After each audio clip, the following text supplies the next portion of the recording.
देखो हमारे पास micro ammeter है जिसकी रेजिस्टेंस 100 ओम है ना। उसकी करंट नापने की रेंज है 0 से 50 माइक्रो एम्पेयर, है ना। अब हम उसको वोल्ट मीटर और एक एम मीटर की तरह यूज़ करें सच दैट उसकी रेंज हाई है, मतलब जितना भी ये नाप सकता है उससे ज़्यादा नापेगा ये। तो बताओ इनमें से कौन सा कॉम्बिनेशन ठीक है। पहले कॉम्बिनेशन को देखते हैं हम। पहला कॉम्बिनेशन में बोला है कि इसको 1 ओम के रजिस्टर के साथ पैरेलल में जोड़ दिया, इसका 100 ओम है ना।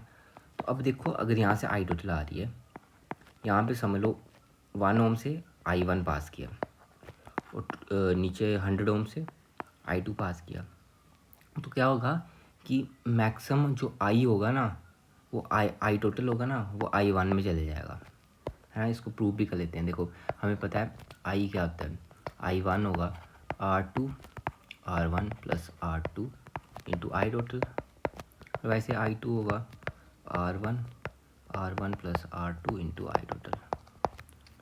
तो यहाँ से कितना आया, R2 कितना है, R2 यानी 100/101 इंटू आई टोटल, और यहाँ से कितना आया 1/101 इंटू आई टोटल, ये आ गया I2। अब देखो I1 तो लगभग आई टोटल ही आएगा 101 से वो, है ना। तो I1 तो लगभग आई टोटल हो गया, पर हमें निकालना क्या है, हमें आई टोटल की वैल्यू निकालनी है। तभी तो ये इसकी तरह एमीटर की तरह काम करेगा। हमने ये निकालना है ना कि 1 ओम से कितना करंट पास किया, है ना। आई टोटल कितना है, हमें आई टोटल निकालना है, तो I1 equals to I total है। तो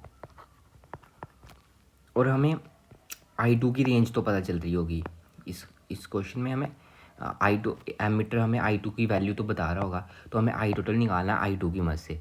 तो मतलब इस वाली क्वेश्चन से हमें आई टोटल निकालना पड़ेगा। I2 into 101/1 equals to I total.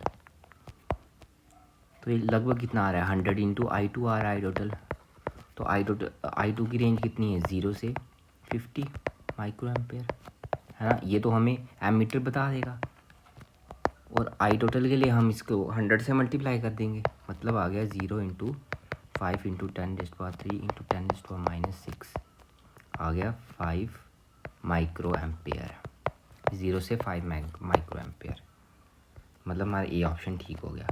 अब सेकंड ऑप्शन में क्या आ जाएगा, सेकंड ऑप्शन वही है, बस ये गलत है क्योंकि 5 माइक्रो एम्पेयर रेंज। अब थर्ड वाला देखते हैं। थर्ड वाले में क्या बोला है, सीरीज में बोला है।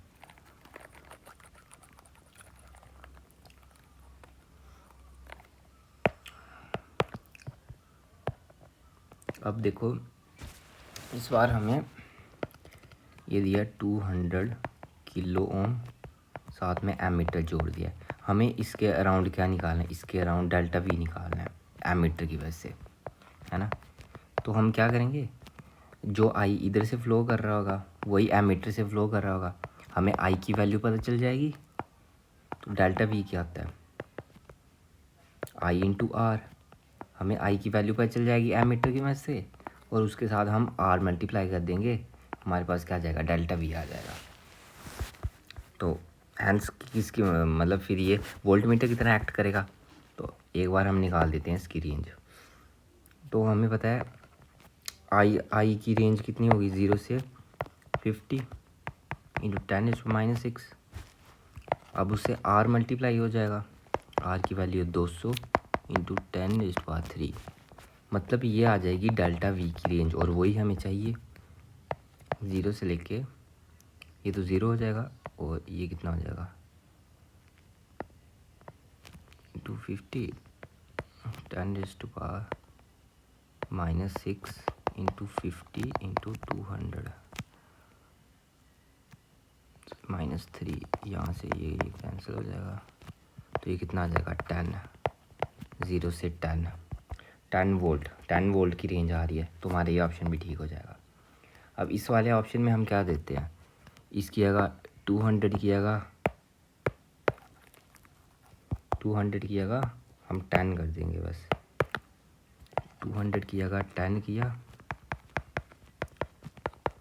10 इंटू 10⁻³ 10⁻⁻1 इंटू 3 4 5 इंटू 5। ये तो 0.5 वोल्ट आ रहा है, तो ये ऑप्शन अपना गलत हो गया। तो सही ऑप्शन हो गए ए और सी।